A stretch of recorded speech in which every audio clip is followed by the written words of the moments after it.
Welcome back to our channel shine award with Taji. इस video में हम लोग देखने वाले हैं क्लास 12 हिंदी का हिंदी पद्य सेक्शन बल्कि काव्य खंड का चैप्टर 1 भारतेंदु हरिश्चंद्र के द्वारा लिखित प्रेम माधुरी यमुना छवि। इस वीडियो में हम लोग प्रेम माधुरी जो शीर्षक है इसके जितने भी मोस्ट इंपॉर्टेंट पद्यांश है उसका हम लोग देखने वाले हैं। पद्यांश से रिलेटेड क्वेश्चन आंसर और जो भी व्याख्या होगी वो हम लोग देखने वाले हैं। तो ये वीडियो एंड तक देखिएगा और वीडियो को लाइक ज़रूर कर दीजिएगा।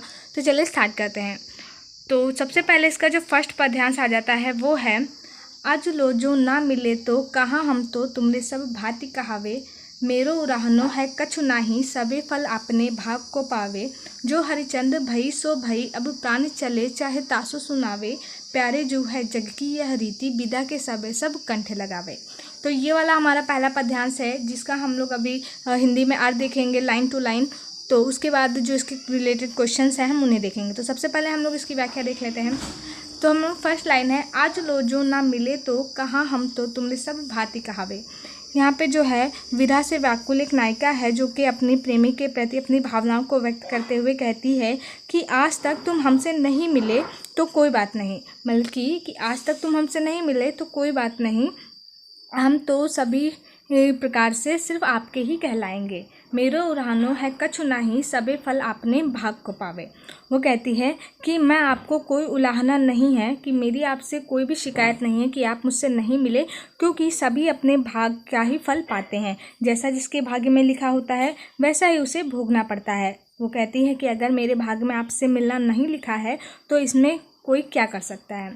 नेक्स्ट लाइन है, जो हरिचंद्र भई सो भई अब प्राण चले चाहे तासु सुनावे। तो क्या जो कवि हरिश्चंद्र जी है वो कहते हैं कि जो कुछ होना था वो तो हो चुका है, इसलिए बीती बातों को याद करके दुखी होने से कोई फ़ायदा नहीं है। अब जो मेरे प्राण हैं वो इस तन से निकलने वाले हैं, अर्थात जो मेरा अंतिम समय, जो नायिका है वो कहती है कि जो मेरा अंतिम समय है वो निकट आ गया है। आगे बढ़ते हैं। प्यारे जो है जग की यह रीति विदा के समय सब कंठ लगावे।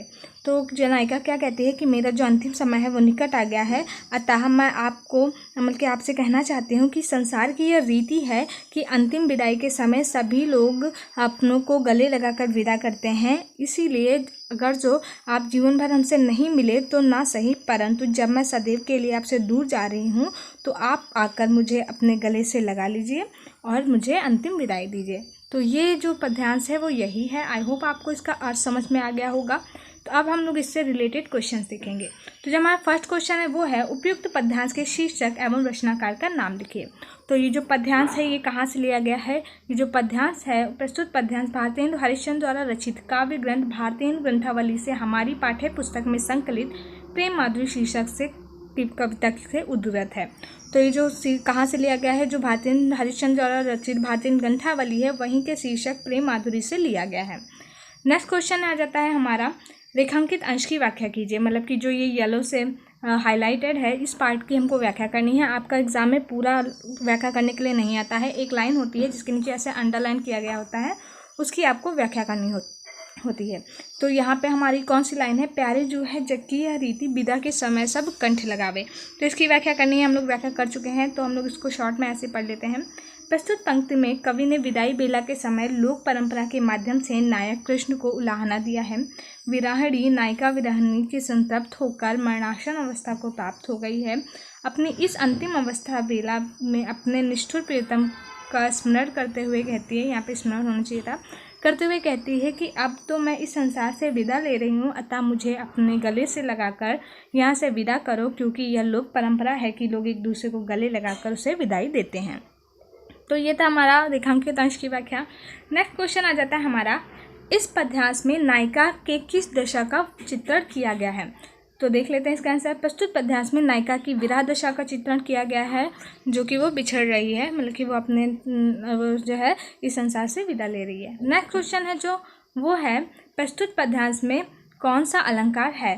तो जो प्रस्तुत पद्यांश है इसमें अनुप्रास अलंकार है। उसके बाद ये वाला पद्यांश हमारा कंप्लीट हो गया। आई होप आपको ये समझ में आ गया होगा। नेक्स्ट वाला देखते हैं हम लोग। तो जो हमारे इस प्रेम माधुरी का नेक्स्ट पद्यांश आ जाता है वो है, व्यापक ब्रह्म सबे थल पूरन हमहु पहचानती हैं, पे बिना नंदलाल बिहार सदा हरिचंद्र न ज्ञान ही ठानती है, तुम उद्धव यह कहियो उनसो हम और कुछ नहीं जानती हैं, पे प्यारे तिहारे निहारे बिना अखियाँ दुखियाँ नहीं मानती हैं। तो ये है हमारा सेकेंड पद्यांश, इसकी भी हम लोग लाइन टू लाइन हिंदी में अर्थ देखेंगे। तो चलिए पहले अर्थ देख लेते हैं, उसके बाद हम लोग इससे रिलेटेड जो क्वेश्चन है उनको देखेंगे। तो जो पहला हमारा लाइन है वो है, व्यापक ब्रह्म सबे थल पूरन है हमहु पहचानती है। तो इसमें जो गोपियां हैं वो उद्धव से कह रही हैं कि उन्हें भी ये अच्छी तरह से पता है, अच्छी तरह से मालूम है कि जो ब्रह्म है, मतलब कि जो ईश्वर है, वो संपूर्ण विश्व में कण कण में व्याप्त है। मतलब कि जो भी पूरा संसार है वहाँ के कण कण में जो ईश्वर है वह व्याप्त है। पे बिना नंदलाल बिहाल सदा हरिचंदना ज्ञान ही ठानती है। तो क्या कहती हैं, किंतु उन्हें नंदलाल मतलब कि जो कृष्ण हैं उनके बिना कुछ भी अच्छा नहीं लगता है। कवि हरिश्चंद्र जी कह रहे हैं कि वे ज्ञान मार्ग को नहीं महत्व देती हैं, जो ज्ञान मार्ग है उसको महत्व नहीं देती हैं, क्योंकि उद्धव जो हैं उन्हें वो ज्ञान का पाठ पढ़ा रहे थे, इसलिए वो कहती हैं कि वो ज्ञान मार्ग को नहीं अपनाती हैं। गोपियाँ भक्ति के द्वारा कृष्ण को पाना चाहती हैं, ज्ञान के द्वारा नहीं। आगे बढ़ते हैं। तुम उद्धव यही कहियो उनसे, हम और कछु नहीं जानती हैं, पिए प्यारे तिहारे निहारे बिना अखिया दुखिया नहीं मानती हैं। तो उसके बाद क्या होती है, इसलिए वे उद्धव से कहती हैं कि वे कृष्ण से यह कह दे जाके कि उनकी भक्ति करने के अतिरिक्त, उनको पाने के अतिरिक्त उनके पास कोई और मार्ग नहीं है, मतलब कि वो भक्ति कर कर ही कृष्ण जी को पा सकती हैं। कृष्ण को देखे बिना जो उनकी आँखें हैं, उनकी दुखी आँखें हैं, वो किसी प्रकार उनको संतुष्टि नहीं मिल रही है एवं उनके मानने से भी नहीं मिलेगी। अतः वे कृष्ण को उनसे मिलने के लिए भेज दें। मतलब कि गोपियाँ जो है उद्धव से कह रही हैं कि आप जाइए, अपना ये जो पाठ है ज्ञान का वो हमें मत पढ़ाइए, हम भक्ति के द्वारा ही कृष्ण को पाना चाहते हैं, और आप जाइए कृष्ण जी से कहिए जाके कि आप हमसे मिल लीजिए जाके। जो उनकी दुखिया आँखें हैं वो कृष्ण से मिलने की प्रतीक्षा कर रही हैं। तो ये जो हमारा पद्यांश था इसका अर्थ यही था। तो चलिए अब हम लोग इससे रिलेटेड क्वेश्चन सब देख लेते हैं। जो फर्स्ट क्वेश्चन आ जाता है वो वही सेम है, उपयुक्त पद्यांश का शीर्षक एवं रचनाकार का नाम लिखिए। तो जैसा कि हम लोगों ने पहले वाले पद्यांश में लिखा था बिल्कुल सेम वही लिख देंगे। प्रस्तुत पद्यांश भारतेंद्र हरिश्चंद्र द्वारा रचित काव्य ग्रंथ भारतेंद्र ग्रंथावली से हमारी पाठ्य पुस्तक में संकलित प्रेम माधुरी शीर्षक कविता से उद्धृत है। सेकेंड क्वेश्चन आ जाता है, इस पद्यांश में कवि ने ब्रह्म के किस स्वरूप को महत्व दिया है।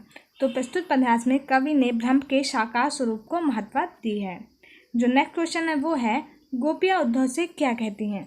तो गोपियाँ कहती हैं कि हे उद्धव, हमें भी पता है कि ब्रह्म कण कण में व्याप्त है, किंतु श्री कृष्ण के वियोग में हम सब व्याकुल रहती हैं और उन्हें छोड़कर किसी भी प्रकार की ज्ञान चर्चा में रुचिकर नहीं लेती हैं, मतलब की रुचि नहीं लेती हैं। ये जो है गोपियाँ उद्धव से कह रही होती हैं। नेक्स्ट क्वेश्चन है, इस पद्यांश में कौन सा रस है। तो जो प्रस्तुत पद्यांश है इसमें श्रृंगार रस है, वियोग श्रृंगार रस है। नेक्स्ट है, रेखांकित अंश की व्याख्या कीजिए। तो इसमें जो पार्ट रेखांकित है, ये वाला जो हमारा हाईलाइटेड पार्ट है, पिए प्यारे तिहारे निहारे बिना अखियाँ दुखियाँ नहीं मानती है, हमें इसका व्याख्या करना है। तो हम लोगों ने इसका व्याख्या देख लिया है, लेकिन एक बार फिर से देख लेते हैं। तो जो गोपी हैं वो अपने प्रेम की निश्चलता व्यक्त करते हुए उद्धव से कहती हैं कि हे उद्धव, यह बात तो हम भी भली भांति जानती हैं, आपका निर्गुण ब्रह्म इस संपूर्ण संसार में व्याप्त है, किंतु हम क्या करें, हमारी ये आँखें कहाँ हम नहीं, मतलब कि जो हमारी ये आँखें हैं वो हमारा कहाँ नहीं मानती हैं। तुम प्रियतम श्री कृष्ण से जाकर हमारा यह संदेश कह दो कि प्यारे, तुम्हारी गोपियों की आँखें तुम्हें देखे बिना नहीं मानती, तुम्हारे दर्शन के अभाव में प्रत्येक क्षण दुखी रहती हैं। तो ये था हमारा रेखांकित अंश का व्याख्या। तो आई होप आपको ये वाला पद्यांश भी समझ में आ गया होगा। अब हम चलते हैं हमारे नेक्स्ट पद्यांश पे, जो कि प्रेम माधुरी का बहुत इंपॉर्टेंट है। तो जो नेक्स्ट है वो है, रोकहि जो तो अमंगल होए और प्रेम नशे जो कहे पिए जाइए, जो कहे जाहु न तो प्रभुता, जो कछ न कहे तो स्नेह न सहिए, जो हरिचंद्र कहे तुमरे बिन जिहे न तो यह क्यों पति आइए, तासो प्यान समय तुमरे हम का कहे आपे हमें समझाइए।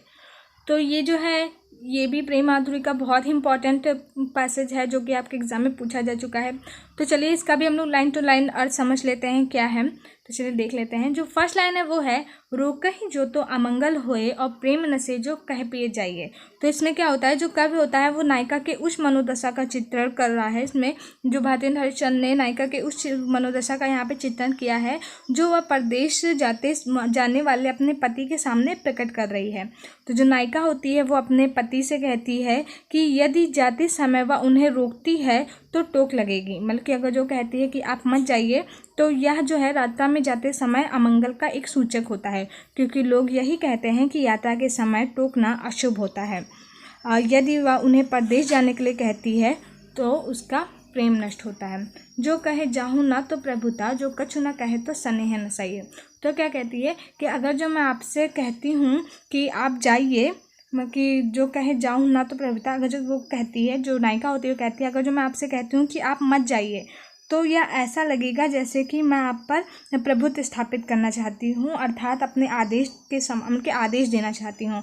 और अगर जो मैं आपसे कहती हूँ, मैं आपसे कुछ नहीं कहती हूँ कि, तो फिर ऐसा लगेगा कि मेरा जो स्नेह है वो आपके लिए कम हो गया है। आगे बढ़ते हैं। जो हरिश्चंद्र कहे तुम रे बिनु जिहे ना तो यह क्यों पति आई। तो कवि हरिश्चंद्र जी कहते हैं कि जो नायिका है वो कह रही है कि जो मैं अपने पति से ये कहती हूँ कि मैं आपके बिना जी नहीं सकती हूँ, तो फिर वो मेरी इस बात पे विश्वास क्यों करेंगे, क्योंकि इस संसार में कोई भी किसी के बिना नहीं मरता है। नेक्स्ट लाइन है, तासो प्याने सबे तुमरे हमको का कहें आपे हमें समझाइए।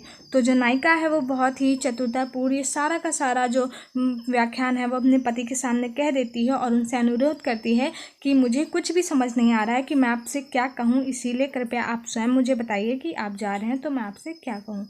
तो ये था हमारा पद्यांश, जो कि बहुत ही इंपॉर्टेंट था। आई होप आप लोगों को समझ में आ गया होगा इसका हिंदी में अर्थ। तो चलिए अब हम लोग इसके मोस्ट इंपॉर्टेंट क्वेश्चन देख लेते हैं। तो यहाँ पे जो फर्स्ट क्वेश्चन है वो है, नायिका द्वारा जगत की किस रीत का वर्णन किया गया है। तो चलिए इसका आंसर देख लेते हैं। नायिका का यह मानना है कि जगत की रीति रही है कि जो व्यक्ति जा रहा होता है उसे गला लगाकर अंतिम विदाई दी जाती है, अतः नायक को आकर इसी रीति का पालन करना चाहिए। नेक्स्ट क्वेश्चन है, पद्यांश में नायिका की किस मनोदशा का उल्लेख किया गया है। तो चलिए देख लेते हैं। नायिका नायक से अत्यधिक प्रेम करती है, वह उससे बिछुड़ने के कारण अत्यधिक दुखी है तथा उससे मिलने के लिए लालायित है। नायिका को इस अवस्था का उल्लेख किया गया है। उसके बाद जो नेक्स्ट क्वेश्चन है वो है, रेखांकित अंश की व्याख्या कीजिए। इसमें भी जो पार्ट हाईलाइट है, ये रो कहीं जो तो अमंगल हो या प्रेम न से जो कहे पिए जाइए, इसका हम लोग को व्याख्या करनी है। तो इसकी व्याख्या देख लेते हैं। प्रस्तुत पंक्ति में गोपिका परदेश गमन के लिए प्रस्थान करने वाले अपने पति से चतुरतापूर्वक अभिव्यक्त करती है। गोपिका का पति परदेश गमन के लिए प्रस्थान करने वाला है। गोपिका उससे कहती है कि यदि मैं आपको परदेश जाने से रोकती हूँ तो अमंगल होगा, क्योंकि यह मान्यता रही है कि यात्रा हेतु प्रस्थान करने वाले व्यक्ति को रोकने टोकने से उसका अमंगल होता है। और यदि मैं कहती हूँ कि प्रिय जाओ तो तुम मेरे प्रेम का नाश होगा, अर्थात इससे आप यही समझोगे कि आपके लिए मेरे हृदय में प्रेम ही नहीं है।